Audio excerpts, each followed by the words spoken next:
everyone, I am Mike of Micah Test Play, and welcome back to Pokemon Colosseum. Last time, in our journey throughout the Shadow Pokemon Lab, we gained the Doused Key. I refuse to call it by any actual name, because we don't know what it is. Actually, wait, do we? Because it's in our items.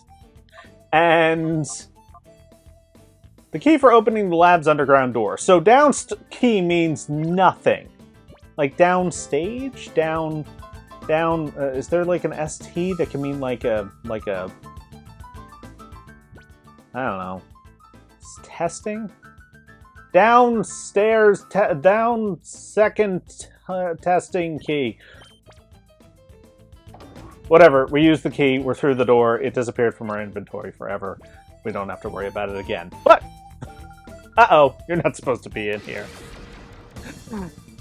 Cypher Peon Lair. Nuzleaf and Carvanha, that is not who I was expecting. Although, kind of fitting. She's got flimsy dark types. I've got Shade and Shine out for a very specific reason. Yeah. Things are going to be interesting in this one. Oh, I'm dreading this. Okay, this is attempt number 1. I'm being just, totally open about this because I'm not sure that this will be the only attempt at what's happening in this video. That's what I'm saying. And, ooh, nice, got the paralysis. Showed that off real quick.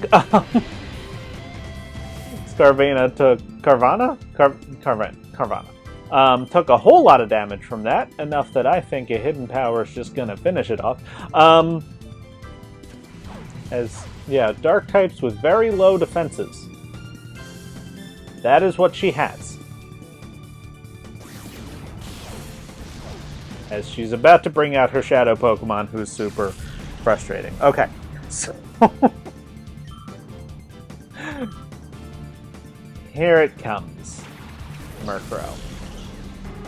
Here's what's frustrating about Shadow Murkrow. My least favorite Shadow to snag, specifically to snag. I don't play favorites like that, really. But in terms of snagging, this is my least favorite snag in the game. Here's what makes Murkrow so difficult. Its snag rate is 30. It has had no change. That is, what Murkrow usually does. Is 30. Flies up high. So it has fly. Just worth noting there. That is the lowest catch rate of any non-boss Pokemon, tied with one other, who we will see much later, and who is a much more fitting example of having a snag rate of 30. As Shine, we're going to swap you out here and put in... oh gosh. Bay. Still lower attack. It is incredibly frail. I am super worried that Secret Power... I love that Intimidate hits while it's flying, by the way.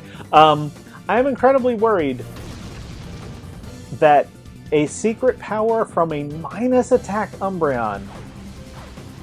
Okay. So it didn't KO it. A crit does, but a non-crit doesn't, and we have to take that chance. But it also hits hard. That fly, okay, it was super effective, but it was also, through a reflect at -1 attack, and it still hit hard. Nightshade hits hard no matter what, because it just does a set 43 damage. It can also limit your options for swapping out with Mean Look, because it has Mean Look. Just everything, and the awful catch rate. Everything that is difficult about snagging a Pokemon is here. It has Shadow Rush, and, can KO itself. It has, it hits hard, which means that it's harder to stall it, and it, dies real easy. 2 weak secret powers took it down there. We did not get lucky on the paralysis. So, you know, there that went. It's just a tricky snag. And I so often have trouble actually snagging this thing. And then, you know, I don't know, like you have to reset. If you don't, because you can't re-snag it again until post-game. Nothing in the Shadow Lab can re-snag until post-game. They were actually swapping the blue here. You know, so it's just, that's why I cut an episode. I mean, it was almost 15 minutes. It's almost exactly 15 minutes, actually. So it wasn't like cut short, but it's why I cut an episode kind of short, just to save before doing it, because it's a frustrating snag. It just really is. You know, I don't know why I'm switching in. Oh yeah, it has insomnia for an ability. Can't put it to sleep. Just switch, I guess. At this point, our reflect wears off. But yeah, it's almost torn through our best defensive Pokemon, because why not? It's just, you know, and I'll show off the insomnia, because Yawn isn't going to work. I already know that this ball isn't going to work. Snag rate of 30 is just so low, and then just combined with all the other factors, it's just like so annoying. And got it on the first attempt. You might be young, but you know what you're doing. I did not think that would work. I was getting ready because, okay, in testing, my testing team was a little better designed for snagging. It had Ampharos, basically. And it failed to snag Murkrow twice. There were like 3 Pokemon it failed to snag. Granted, I took advantage of something that we won't be doing in this game. But as we show off that we have snagged Murkrow, and we're gonna heal our team because yikes, we're gonna be going over the shadows that we've snagged so far. I want to break, kind of break up the monotony here. Not monotony. I just want to. I want to break up the shadows of the lab a little bit. And I think I just healed everybody. It's close enough. Anyway, I want to break them up a bit, so we're doing these first 2 right now. And we're starting with Aipom. Aipom is a pure normal type Pokemon, and a very unique one. Aipom is another in the line, following Gligar, Piloswine, Sneasel, who really wishes that this was the next generation, so Aipom had its evolution. Because Ambipom solved a lot of Aipom's problems, Aipom's problem is mostly just, it's a fully evolved Pokemon with 4 stats. However, I have often said that every Pokemon in this game can have value, and Aipom absolutely has that. It's just not really a value that kind of shows up in its raw stats. It's kind of weird. So let's go over those. Offense, Aipom gets a 3 out of 10.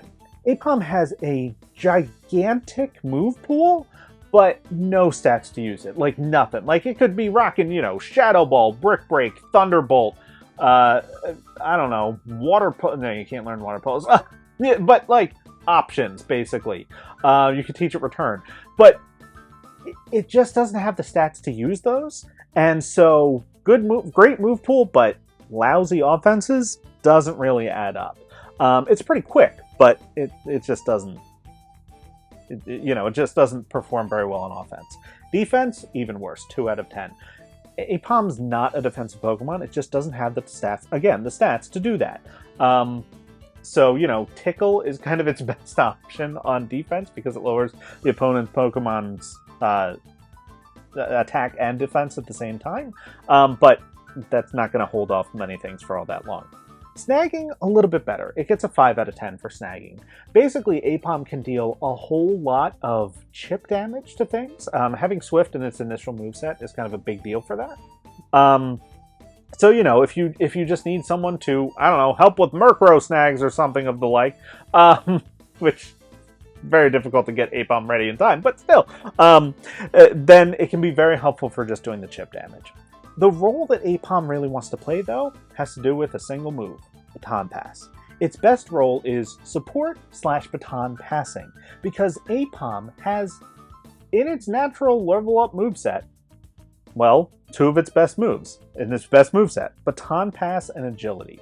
It can also learn Double Team, and then you can have either Tickle to, you know, just help drop the stats of other Pokemon if it's as a support Pokemon if you want to be supporting the rest of your team, or Swift just to deal that snag-related chip damage. But Baton Passing speed and Double Teams to other Pokemon can be extraordinarily helpful. It's just, that's what Aipom does really well in this game. Its sync rating is low, only a 3 out of 10, because unless you really need that, unless your team is really looking for a Baton Passer, it's not really going to have all that much value. And it can't pass anything more than speed and Double Teams. It just doesn't have it in the moveset. So it's pretty limited, but if you could use that, I highly recommend Aipom. It can be a lot of fun just setting up, you know, a slow Pokemon who's just, you know, hits hard, but could use the speed. Hey, here's the speed, and you know, here's some evasion too. It's just a fun one. Murkrow, on the other hand, is a little different. Murkrow is, again, somehow, in this Pokemon, which is the next generation. Not really for the physical special split, because Murkrow has great physical and special attack, but really just for the evolution that fixed a lot of Murkrow's problems. As it stands, though, Murkrow isn't exactly in a bad spot here. It's got a few unique traits that kind of help it, but again, fully evolved Pokemon with pretty poor stats, it's not going to be all that great. Offense is definitely Murkrow's strongest suit. It gets a 6 out of 10. Now, that might seem a little bit low for, hey, this is its strongest thing, but it's mostly based on the fact that Murkrow just doesn't have really good moves. At least not ones that it can actually use here in Colosseum, where, you know, movesets are limited. It's got the stats, it's got good speed and good offensive stats. Not great, but good in all three categories. And if it had better moves, it would be getting a better rating here, but it really doesn't. Defense, it gets a 3 out of 10. Now, you might be thinking, why did Aipom only get a 2 if Murkrow, the super flimsy thing, got a 3? It's primarily because Murkrow can play certain roles in defense that Aipom can't. Primarily immunities. Aipom is immune to Ghost-type moves, which is useful, but Murkrow is immune, has a Dark Flying type. I don't even think I mentioned that. It's Dark Flying type. Only Dark Flying type in the game. It's immune to Psychic moves and Ground moves, and, you know, Ground moves are Earthquake. So it does have a little bit of value there with its immunities. Otherwise, and, you know, Fly is a very helpful defensive move. Can't rule that out. But I wouldn't lean on a Murkrow in any sort of defensive capacity. Snagging, 4 out of 10. For exactly one reason. Nightshade. Nightshade is extremely controllable damage. You'll have to sort of gauge how much HP it's taking with its, you know, its minimum damage is 43 because that's the level Murkrow comes at. But, you know, there's not much better than set damage for controlling damage in a snag. So it's helpful there, but that's the only thing it has. It can't, like, inflict any useful statuses. I wouldn't trust it with any other offensive moves. Mean Look seems like it would be super helpful, but Shadows tend to come out last or never be switched out, so it's really not. And so it's, again, wouldn't count it as its wheelhouse, but it can be effective if used properly. The role Murkrow should play on your team is offense. Murkrow just has the good offensive stats. Its limited move pool is tricky, but you can make it work, and if it can fill a gap on your team, I definitely recommend it. The best moveset to take advantage of those offenses is Feint Attack, Fly, Return, and then one of the Steel Wing, Hidden Power, or Nightshade combo. You know, depending on the Hidden Power type, what you need for your team, and if you just want set damage. Sync rating, 3 out of 10. Same as Aipom, it's basically you need to have something specific lacking in your team for Murkrow to fit in.